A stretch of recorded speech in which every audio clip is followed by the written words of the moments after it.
కాంగ్రెస్ అగ్రనేతలు రాహుల్ గాంధీ, ప్రియాంక గాంధీల అరెస్టుకు నిరసనగా మిర్యాలగూడలో కాంగ్రెస్ పార్టీ శ్రేణులు ఆందోళన చేపట్టారు. ఎమ్మెల్యే బత్తుల లక్ష్మారెడ్డి ఆధ్వర్యంలో సుమారు 500 మంది విద్యార్థులతో కలిసి ఎమ్మెల్యే క్యాంపు కార్యాలయం నుండి రాజీవ్ చౌక్ వరకు భారీ నిరసన ర్యాలీ నిర్వహించారు. అనంతరం రాజీవ్ చౌక్ వద్ద ప్రధాని నరేంద్ర మోదీ దిష్టిబొమ్మను కాంగ్రెస్ నేతలు, విద్యార్థులు దగ్ధం చేశారు. కేంద్ర ప్రభుత్వ వైఖరికి వ్యతిరేకంగా పెద్ద ఎత్తున నినాదాలు చేస్తూ తమ నిరసనను వ్యక్తం చేశారు. ఈ సందర్భంగా ఎమ్మెల్యే బత్తుల లక్ష్మారెడ్డి మాట్లాడుతూ కేంద్రంలోని బీజేపీ ప్రభుత్వం కక్షపూరిత రాజకీయాలు చేస్తుందని విమర్శించారు. హక్కుల కోసం పోరాడుతున్న అగ్రనేతలు రాహుల్ గాంధీ, ప్రియాంక గాంధీలను అక్రమంగా అరెస్టు చేయడం ప్రజాస్వామ్యాన్ని కాలరాయడమేనని మండిపడ్డారు. ప్రతిపక్షాల గొంతు నొక్కాలని చూస్తే కాంగ్రెస్ శ్రేణులు ఊరుకోబోమని, వెంటనే అక్రమ కేసులను ఎత్తివేయాలని డిమాండ్ చేశారు. లేకపోతే ఆందోళనలను మరింత ఉధృతం చేస్తామని ఆయన హెచ్చరించారు.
రాజీనామా చేయాలి విద్యాశాఖ మంత్రి వెంటనే. రాజీనామా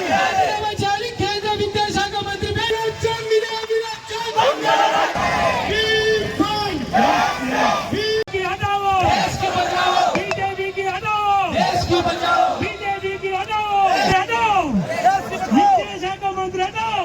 కాంగ్రెస్ పార్టీ తరఫున రాహుల్ గాంధీ గారు, ప్రియాంక గాంధీ గారు, ఖర్గే గారు వాళ్ళు ఏదైతే వాళ్ళందరి పిల్లలందరికీ యువత బాగుండాలా, యువతకు విద్యగా అవకాశాలు రావాలా, విద్యని ముఖ్యంగా చూడాలనే ఉద్దేశంతో ఏదైతే యువత ఏదైతే ఈ మన ప్రధానమంత్రి ఇంటికాడ రాస్తారోకు చేస్తున్నారో దానికి సపోర్ట్గా మన కాంగ్రెస్ పార్టీ తరఫున రాహుల్ గాంధీ గారు, ప్రియాంక గాంధీ గారు, ఖర్గే గారు ఈ ముగ్గురు సపోర్ట్ చేస్తున్న నేపథ్యంలో వాళ్ళని ఎంతో ఇబ్బంది పెట్టి అందరినీ అక్కడ ఉన్న వాళ్ళందరినీ వాళ్ళు విచక్షణారహితంగా పోలీసులతో కొట్టించిన దుర్ఘటనపై మన రాహుల్ గాంధీ గారిని, ప్రియాంక గాంధీ గారిని, ఖర్గే గారిని మన కాంగ్రెస్ పార్టీ సంబంధించిన వ్యక్తులందరినీ అరెస్టుపై ఒక ఖండనగా ఈరోజు మనందరం ఆ ఖండనకి మనం సపోర్ట్ చేస్తూ వాళ్ళకి ఏదైతే రాహుల్ గాంధీ గారి ప్రధానమంత్రి గారు కావాలనుకున్నారో, ఏదైతే కోరికున్నదో ఆ కోరికలని దిగదార్చే విధంగా బీజేపీ రాష్ట్రం, బీజేపీ ప్రభుత్వం మోడీ చేస్తున్న కుట్రలని మనం ఛేదించడానికే ఇది రాహుల్ గాంధీ గారికి, ప్రియాంక గాంధీ గారికి, అలాగే ఖర్గే గారికి కాంగ్రెస్ పార్టీ వాళ్ళు చేస్తున్న ధర్నాలకి, వాళ్ళు చేస్తున్న యువతకి ఏదైతే భవిష్యత్తు కోసం చేస్తున్న సపోర్ట్ ఇవ్వడంలో మనం కూడా అందరం యువతకి ఉద్యోగ అవకాశాలు అందరం కలిసిమెలిసి పోరాడాలని దానికి అందరం మాకు మద్దతుగా మా కాంగ్రెస్ పార్టీ తరఫున అక్కడ రాష్ట్రంలో పిసిసి అధ్యక్షుడు మహేష్ కుమార్ గౌడ్ గారు, అక్కడ ముఖ్యమంత్రి మన రేవంత్ రెడ్డి గారు, ఇక్కడ మేము అందరం పార్టీ పిలుపు మేర కోసం ఈ రోజు మోడీ గారి దిష్టిబొమ్మ దహనం చేయాలనే ఉద్దేశంతో మీరందరూ ఏకంగా ఇంతమంది అనుకున్న ఒక్క గంటలోని ఇంతమంది మీరందరూ మాకు పూర్తిగా సహాయ సహకారాలు అందించుకున్నందుకు మనస్ఫూర్తిగా తెలియజేస్తూ ఏదైతే రాహుల్ గాంధీ, ప్రియాంక గాంధీ పైన ఉన్న కేసులను వెంబటే ఎత్తివేసి వాళ్ళకి తగు పిల్లలకి ఏదైతే ఉద్యోగ అవకాశాలు విద్యను ఏదైతే అడుగుతున్నారో వాటికి న్యాయం చేసే వరకు కాంగ్రెస్ పార్టీ తరఫున మేమందరం విద్య కోసం పిల్లల కోసం పోరాడతామని కూడా మనస్ఫూర్తిగా తెలియజేస్తూ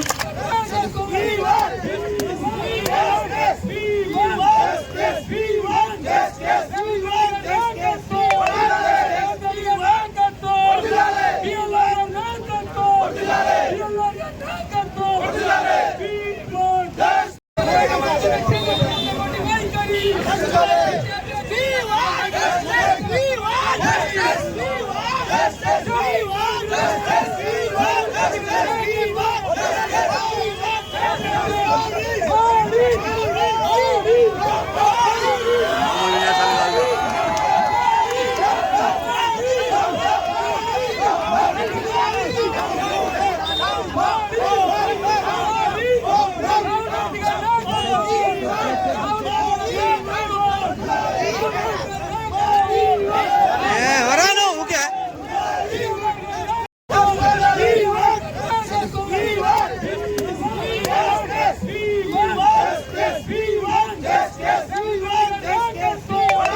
want